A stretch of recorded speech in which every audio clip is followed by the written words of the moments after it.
আসসালামু আলাইকুম। অতিরিক্ত বৃষ্টির কারণে আমরা পেজে সময় মতো ভিডিও দিতে পারতেছি না, যার জন্য আমরা আন্তরিকভাবে দুঃখিত। যারা আমার ভিডিও নিয়মিত দেখেন তারা জানেন যে আমি এর আগের একটা ভিডিওতে আমি বলছিলাম যে কিছুদিন পর আমাদের যে সিপি মাছের যে পুকুর বা যে সেম প্রজেক্ট আছে ওই প্রজেক্টে আমরা জাল দিব এবং ওইখান থেকে আমরা কিছু মাছ উঠাই আমরা বাজারজাত করব। এবং আমাদের ভেনামি মাছের যে পুকুর বা ভেনামি চিংড়ির যে পুকুর ওই পুকুরে আমাদের জাল দেওয়ার কথা ছিল, কিন্তু অতিরিক্ত বৃষ্টির কারণে আমরা ভেনামি পুকুরে ঠিকই জাল দিতে পারছি, কিন্তু পেজে ভিডিওটা আপলোড করতে পারে নাই, কারণ এত পরিমাণ বৃষ্টি ছিল যার জন্য ভিডিও করা একদমই অসম্ভব হয়ে গেছিল। 2 দিন আগে আমি আমার পেজে একটা ভিডিও আপলোড দিই, সেটা হচ্ছে অতিরিক্ত বৃষ্টির কারণে রহিম চাচার যে মাছের পুকুর ওই মাছের পুকুরের পাড়ের কিছু কিছু জায়গায় ডুবে যায় এবং আমার যে সিপি মাছের যে পুকুরটা আছে এই পুকুরে এখন অতিরিক্ত পানির চাপ, যার জন্য আমরা পুকুরে জাল দিতে পারতেছি না। যদি আবহাওয়া ভালো হয় 2-1 দিনের ভিতর তাহলে আমরা ওই পুকুরে জাল দিব। আজকে গেছিলাম আমাদের বাসার পাশের একটা পুকুরে। এই পুকুরে শুধুমাত্র আলাদাভাবে ভেনামি চিংড়ি কালচারিং করা হচ্ছে এবং পুকুরের আয়তনটা যদি বলিস তাহলে 50% একটা পুকুর এবং এই পুকুরে মাছের পরিমাণ যদি বলি তাহলে 34,000 মাছ দিয়ে শুধুমাত্র আলাদাভাবে ভেনামি চিংড়ি কালচারিং করা হচ্ছে। তো এই পুকুরে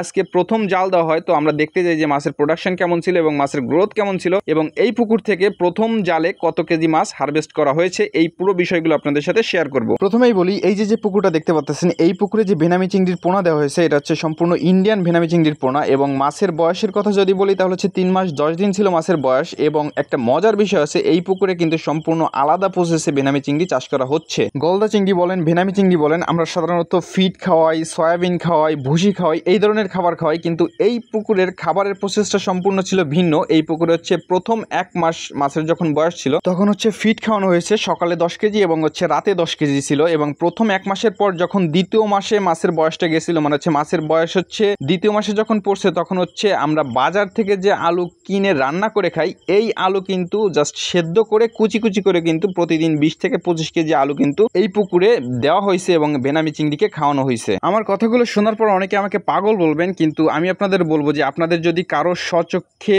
দেখার ইচ্ছা থাকে তাহলে কিন্তু আমার যে এলাকায় এসে ভিজিট করে আপনি সরাসরি দেখে যেতে পারেন যে এই পুকুরে কিন্তু সত্যিই আলু খাওয়ানো হচ্ছিল। তো প্রথম মাসে ফিড, দ্বিতীয় মাসে আলু এবং তৃতীয় মাসে সয়াবিন এবং ভুসি খাওয়ানো হয়েছে এই পুকুরে। তো আমরা গেছিলাম যে আলু খাওয়ানোর পর মাছের রেজাল্টটা কেমন, আসলে আমরা এইটা দেখার জন্য এই পুকুরে যাই এবং ভিডিওটা করি। সত্য কথা বলতে এই পুকুরে মাছের প্রোডাকশন যথেষ্ট ভালো ছিল এবং গ্রোথও ভালো ছিল। এবং একটা কথা যদি বলি, আপনারা অনেকে জানি যে এই কথাগুলো বলার পর আপনারা অনেকেই বিশ্বাস করবেন না, এই পুকুরের মাঝামাঝি যে জায়গাটা এই জায়গা থেকে পুকুরে জাল দেওয়া হয়। তো এই প্রথম জাল এই পুকুর থেকে 270 কেজি ভেনামি চিংড়ি হারভেস্ট করা হয়। তো মাশাআল্লাহ, এটা যদিও আমার নিজের প্রজেক্ট না, কিন্তু একটা নতুন শিক্ষা বা নতুন কিছু অর্জন করতে পারলাম যে ভেনামি চিংড়িকে আলু খাওয়ায়ও কিন্তু ফসল হারভেস্ট করা সম্ভব। যদিও এই বিষয়ে আমি আগে পরে কখনো কারো কাছ থেকে শুনিনি যে ভেনামি চিংড়িকে আলু খাওয়ানো হয়। সবশেষে আপনারাই বলেন যে মাছের সাইজ কেমন ছিল এবং মাছের প্রোডাকশন কেমন ছিল। তো ভিডিওটা আর বড় করতে যাচ্ছি না, ভিডিওটা এই পর্যন্তই। সবাই ভালো থাকবেন, সুস্থ থাকবেন এবং যার যার স্থান থেকে আমার জন্য দোয়া করবেন। দেখা হবে নতুন কোনো ভিডিওতে।